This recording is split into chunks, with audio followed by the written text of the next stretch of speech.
ओम नमो भगवते वासुदेवाय। ओम हनुमते नमः। स्वागत है आपका हमारे चैनल पर। आज के इस वीडियो में आप सुनेंगे मंगलवार के दिन सुनी जाने वाली हनुमान जी की कथा और मंगलवार के व्रत की कथा। कथा आरंभ करने से पहले आपसे एक ही आग्रह है, अगर अभी तक आपने चैनल को सब्सक्राइब नहीं किया है, पहली बार चैनल पर आए हैं, तो इसी प्रकार की व्रत कथाएं सुनने के लिए और हमसे जुड़े रहने के लिए चैनल को सब्सक्राइब करके बेल आइकन पर क्लिक कर लीजिए। और अगर आज की कथा पसंद आए तो लाइक करके औरों को भी शेयर करिए। तो चलिए शुरू करते हैं आज की कथा। एक समय की बात है, हनुमान जी अयोध्या में भगवान श्री रामचंद्र जी की सेवा में लगे रहते थे। सुबह से लेकर रात तक हनुमान जी भगवान राम के सारे काम किया करते थे और उनकी सेवा किया करते थे। एक बार भरत के मन में ऐसा विचार आया कि भगवान श्री रामचंद्र जी की सारी सेवा तो हनुमान जी करते हैं, हमारे लिए करने को तो कुछ बचा ही नहीं है।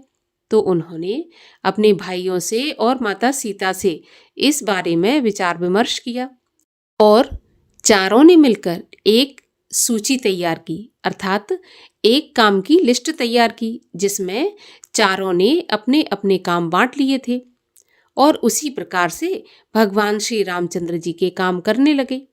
जब हनुमान जी को पता चला कि लिस्ट में मेरा नाम कहीं पर नहीं है और मुझे कोई काम नहीं दिया गया, तो हनुमान जी को बहुत दुख हुआ और उन्होंने भरत जी से कहा कि भरत भैया, मेरा इसमें कहीं पर नाम नहीं है, तो क्या मैं राम जी की सेवा नहीं कर सकता? अगर मैं राम जी की सेवा नहीं करूँगा तो मैं तो अपने प्राण ही त्याग दूंगा। तब भरत जी बोले कि हनुमान, इस लिस्ट में हमने चारों ने अपने अपने काम बांट लिए हैं। इन कामों को छोड़कर तुम जो भी भगवान राम की सेवा में करना चाहो कर सकते हो। तब हनुमान जी ने विचार किया कि इस लिस्ट में या इस सूची में चुटकी बजाने का काम तो है ही नहीं। अगर भगवान राम को जमाई आएगी तो चुटकी कौन बजाएगा? तो हनुमान जी ने भरत जी की आज्ञा से चुटकी बजाने का काम ले लिया। अब तो हनुमान जी 24 घंटे दिन रात भगवान राम के सामने अपनी चुटकी तैयार करके खड़े रहते या फिर वीरासन में बैठे रहते। भगवान राम जहाँ भी जाते हनुमान जी उनके पीछे पीछे जाते, क्योंकि क्या पता वो सोचते कब जमाई आ जाए और कब चुटकी बजानी पड़ जाए। ऐसा करते करते दिन रात राम जी की सेवा में लगे रहते। अब तो जब राम सोने के लिए जाते तब भी हनुमान जी उनके शयन कक्ष के छाजे पर बैठकर चुटकी तैयार किए बैठे रहते। एक समय भगवान श्री रामचंद्र जी शयनागार में थे और हनुमान जी छज्जे पर बैठे थे और बस भजन करते करते करते करते हनुमान जी को ये याद ही नहीं रहा और वो भजन करते करते चुटकी बजाने लगे और चुटकी बजती जा रही थी, भजन करते जा रहे थे। अब तो भगवान रामचंद्र जी भी अपनी लीला दिखाने लगे और बार बार जमाई लेने लगे। इधर राम जी जमाई लेते, उधर हनुमान जी चुटकी बजाते। जब ऐसा कई बार हुआ, 10, 20, 50, 100 बार, तो राम जी का मुख खुला का खुला रह गया, क्योंकि हनुमान जी इधर बराबर चुटकी बजाकर भजन किए जा रहे थे और भजन में इस प्रकार लीन हो गए कि उनकी चुटकी बंद नहीं हुई और राम जी का मुख खुला का खुला रह गया। जब माता जानकी ने देखा कि राम जी का मुख खुला रह गया, नेत्रों से पानी बह रहा है और राम जी बहुत ही ज्यादा परेशानी में है, तो उन्होंने सभी परिवारजनों को बुलाया, तीनों भाइयों को बुलाया और तीनों भाइयों ने फिर कई वैद्य बुलाए, दवाइयाँ भी दी, लेकिन इससे कोई फर्क नहीं पड़ा। राम जी का मुख खुला का खुला रहा। जब ये सूचना गुरु श्रेष्ठ वशिष्ठ जी को मिली तो वशिष्ठ जी राम जी के पास पधारे। भगवान राम ने गुरु जी को प्रणाम किया, लेकिन मुख से कुछ बोल नहीं पाए क्योंकि उनका मुख खुला था। और जब वशिष्ठ जी ने देखा कि राम जी इतनी पीड़ा में हैं और हनुमान जी कहीं दिखाई दे नहीं दे रहे, तो उन्होंने माता जानकी से पूछा। तो माता जानकी कहने लगी कि गुरुवर, हनुमान के साथ बहुत बड़ा अन्याय हुआ है। हनुमान से उनके प्रभु की सारी सेवाएं छीन ली गई और इसी वजह से हनुमान ने स्वयं से चुटकी बजाने की सेवा ले ली और तभी से हनुमान भगवान राम के साथ हमेशा रहते हैं। बिना कुछ खाए बिना सोए चुटकी तैयार किए रहते हैं कि पता नहीं कब राम जी को जमाई आए और कब चुटकी बजाना पड़ जाए। इतना सुनते ही गुरुजी सारी बात समझ गए और उन्होंने हनुमान जी को देखा कि हनुमान जी ऊपर छज्जे पर बैठे हैं और भजन में लीन चुटकी बजाते जा रहे हैं।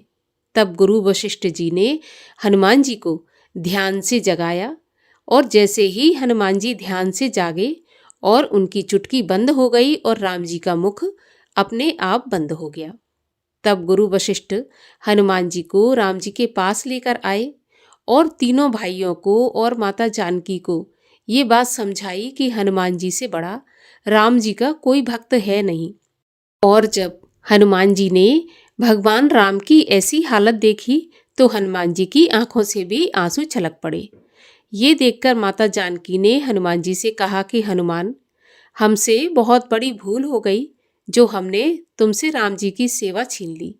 आज से तुम ही राम जी के सारे काम करना, तुम ही राम जी की सेवा करना। तुम्हें राम जी की सेवा करने से कोई नहीं रोकेगा। माता सीता का ऐसा आशीर्वाद पाकर हनुमान जी बहुत प्रसन्न हुए और ये राम जी ने भी कहा कि हनुमान से बड़ा मेरा कोई भक्त नहीं है। हनुमान और मैं दोनों एक समान ही जानिए। तभी से राम जी के सभी काम हनुमान जी करने लगे और इसमें किसी ने हस्तक्षेप नहीं किया। और अब सुनिए मंगलवार के दिन सुनी जाने वाली मंगलवार के व्रत की कथा। एक समय की बात है, एक ब्राह्मण और एक ब्राह्मणी थे जिनके कोई संतान नहीं थी। इस कारण से वे दिन रात भगवान से प्रार्थना करते थे कि उन्हें कोई पुत्र हो जाए। पुत्र की कामना करने वाला वह ब्राह्मण तो वन में रहकर हनुमान जी की आराधना किया करता था और उसकी स्त्री घर में ही रहकर हनुमान जी की आराधना किया करती थी। उसकी स्त्री घर में ही पुत्र के लिए हनुमान जी की पूजा करती और प्रत्येक मंगलवार को व्रत करके हनुमान जी को भोग लगाने के पश्चात ही भोजन करती। परंतु एक दिन कोई ऐसा व्रत पड़ गया जिससे ब्राह्मणी को भोजन नहीं बनाना था और इस कारण उसने न भोजन बनाया और न ही भोग लगाया, जिसके कारण वह कुछ खा पी नहीं सकी। उसने मन में यह प्रण कर लिया कि अब तो 6 दिन बाद ही मंगलवार आएगा, तब भोजन करूंगी। वह 6 दिन तक लगातार व्रत रखी रही। जब मंगलवार आया और ज्यों ही वह कुछ करने को उठी तो उसे मूर्छा आ गई और वह अचेत होकर गिर पड़ी। उसी समय हनुमान जी ने ब्राह्मणी को दर्शन दिया और कहने लगे, ब्राह्मणी, तेरी पूजा सफल हुई।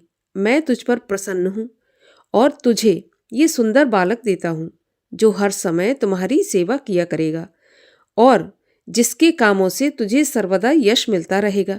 ऐसा कहकर हनुमान जी ने एक खूब सुंदर पुत्र उसे प्रदान किया और अंतर्ध्यान हो गए। ब्राह्मणी पुत्र पाकर बहुत प्रसन्न हो अपने कामों में लग गई। उसी समय ब्राह्मण भी वन से पूजा करके आए और उन्होंने बालक को देखकर ब्राह्मणी से उसके बारे में पूछा कि यह बालक कौन है और ये किसका पुत्र है। तो ब्राह्मणी ने कहा कि यह अपना ही पुत्र है। ब्राह्मण को बहुत गुस्सा आया और स्त्री को कुलटा, पापनी इत्यादि कहकर लांछित करने लगा। तब ब्राह्मणी ब्राह्मण को क्रोध करके देखकर समझाने लगी, परंतु वह नहीं समझा। उस बालक को अपने साथ एक दिन वन में ले गया और धोखे से उसे कुएं में धक्का देकर गिरा दिया और वापस घर पर चला आया। पुत्र मंगल को अपने स्वामी के साथ न देखकर ब्राह्मणी पूछने लगी कि मंगल कहाँ है। तो वह बोला, मैं क्या जानूं। परंतु माँ ने जैसे ही मंगल कहकर आवाज लगाई वैसे ही मंगल एक तरफ से हंसता हुआ चला आया।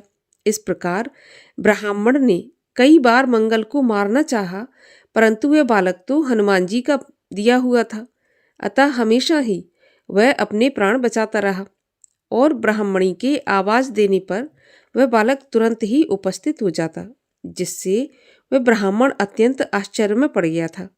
किसी समय वह ब्राह्मण सो रहा था कि रात्रि में उसे हनुमान जी ने दर्शन दिया और कहा कि हे ब्राह्मण देव, तुम अपनी स्त्री पर तथा बालक मंगल पर किसी भी प्रकार का संदेह मत करो, क्योंकि वह बालक मेरा है। तुम्हारी स्त्री मेरी भक्ति बड़ी ही श्रद्धा से करती है, इसलिए मैंने उसे पुत्र दिया है। इसके बाद नींद खुलने पर उस ब्राह्मण ने अपनी स्त्री से भला बुरा कहने के कारण क्षमा मांगी और पुत्र मंगल को बहुत लाड़ प्यार किया और प्रसन्नता से हनुमान जी का पूजन करने लगा। इस प्रकार जो भी मनुष्य इस कथा को पढ़ता या सुनता है या फिर मंगलवार का व्रत करता है, उसके समस्त कष्ट हनुमान जी की कृपा से दूर हो जाते हैं और वह मनोवांछित फल पाता है। बोलिए हनुमान जी महाराज की जय। एक समय की बात है, एक बुढ़िया थी। वह मंगल देवता को अपना इष्ट देवता मानकर सदा मंगल का व्रत रखती और मंगल देव का पूजन किया करती थी। उसका एक पुत्र था जो मंगलवार को उत्पन्न हुआ था। इस कारण उसको मंगलिया के नाम से बुलाया करती थी। मंगलवार के दिन ना तो वह घर को लीपती और ना ही पृथ्वी को खोदा करती थी। एक दिन मंगल देवता उसकी श्रद्धा की परीक्षा लेने के लिए उसके घर में साधु का रूप बनाकर आए और द्वार पर आवाज दी। बुढ़िया ने कहा, महाराज क्या आज्ञा है? तो साधु कहने लगा कि मुझे बहुत भूख लगी है, मुझे भोजन बनाना है। इसके लिए तू थोड़ी सी पृथ्वी लीप दे तो तेरा बहुत पुण्य होगा। ये सुनकर बुढ़िया ने कहा, महाराज आज मंगलवार है और मैं मंगलवार का व्रत करती हूँ, इसलिए ना तो मैं चौका लगाऊंगी और ना ही मैं पृथ्वी खोदूंगी। अगर आप कहो तो मैं जल का छिड़काव कर दूं, उस पर आप भोजन बना लेना। तो साधु कहने लगा कि मैं गोबर से लिपे चौके पर ही खाना बनाता हूँ। बुढ़िया ने कहा, पृथ्वी लीपने के अलावा कोई और सेवा हो तो बताओ, मैं वह सब कुछ करने के लिए तैयार हूँ। तो साधु ने कहा कि सोच समझकर उत्तर देना, जो भी मैं कहूँ तुम्हें करना पड़ेगा। तो बुढ़िया कहने लगी, महाराज पृथ्वी लीपने के अलावा कोई भी आज्ञा करेंगे तो मैं उसका पालन अवश्य करूंगी। बुढ़िया ने ऐसे साधु महाराज को 3 बार वचन दे दिया। तब साधु कहने लगा कि तू अपने लड़के को बुलाकर यहाँ पर औंधा लिटा दे तो मैं उसकी पीठ पर आग जलाकर भोजन बना लूंगा। साधु की बात सुनकर बुढ़िया चुपचाप हो गई। तब साधु ने कहा कि बुलाओ लड़के को, अब सोच विचार क्यों करती हो? बुढ़िया मंगलिया मंगलिया कहकर लड़के को पुकारने लगी। थोड़ी देर बाद लड़का आ गया तो बुढ़िया ने कहा, बेटा तुम्हें अंदर बाबा जी बुला रहे हैं। लड़के ने महाराज से जाकर पूछा कि महाराज क्या आज्ञा है? तो बाबा जी ने कहा कि जाओ अपनी माता जी को बुला के ले आओ। तो उसने अपनी माँ को आवाज़ लगाई और माता अंदर आई। तो साधु ने कहा कि इसको तू ही औंधा लिटा दे। बुढ़िया ने मंगल देवता का ध्यान करते हुए लड़के को औंधा लिटा दिया और उसकी पीठ पर अंगीठी रख दी और कहने लगी, महाराज अब जो कुछ आपको करना है कीजिए, मैं जाकर अपना काम करती हूँ। साधु ने लड़के की पीठ पर रखी हुई अंगीठी में आग जलाई और उस पर भोजन बनाया। जब भोजन बन चुका तो साधु ने बुढ़िया से कहा कि अब अपने लड़के को बुलाओ, वह भी आकर भोग लगा ले। बुढ़िया कहने लगी, महाराज ये कैसी बात कर रहे हैं? आपने उसकी पीठ पर आग जलाई और अब उसी को प्रसाद के लिए बुलाते हैं। क्या ये संभव है कि वह अब भी आपको जीवित मिल सकता है? आप कृपा करके मुझे बार बार उसकी याद मत दिलाइए और भोजन करके आप यहाँ से चले जाइए। लेकिन साधु कहाँ मानने वाले थे। साधु बुढ़िया से बार बार कहने लगे कि अपने बेटे मंगलिया को आवाज़ लगाए। तो बुढ़िया ने जैसे ही मंगलिया कहकर आवाज़ लगाई, वैसे ही एक ओर से दौड़ता हुआ वह आ गया। साधु ने लड़के को प्रसाद दिया और कहा कि माई तेरा व्रत सफल हो गया। तेरे हृदय में दया है और अपने इष्ट देव में अटल श्रद्धा है, इसके कारण तुझको कभी कोई कष्ट नहीं पहुँचेगा और तू हमेशा अपने पुत्र के साथ सुखी जीवन व्यतीत करेगी। बोलिए मंगल देव की जय, हनुमान जी महाराज की जय। और आइए अब करते हैं हनुमान जी की आरती।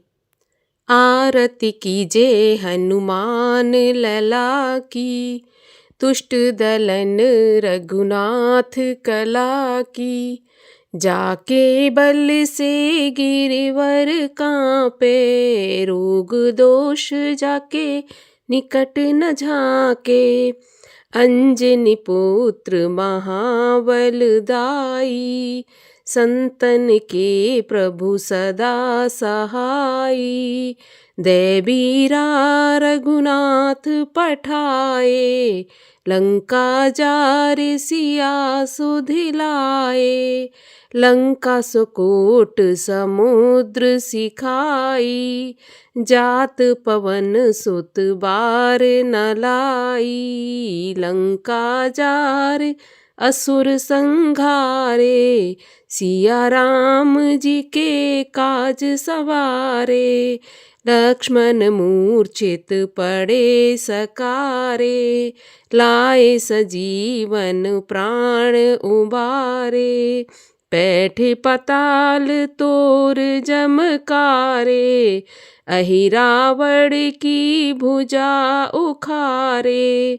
बाएं भुजा असुर संघारे, दाहिनी भुजा संत जन तारे।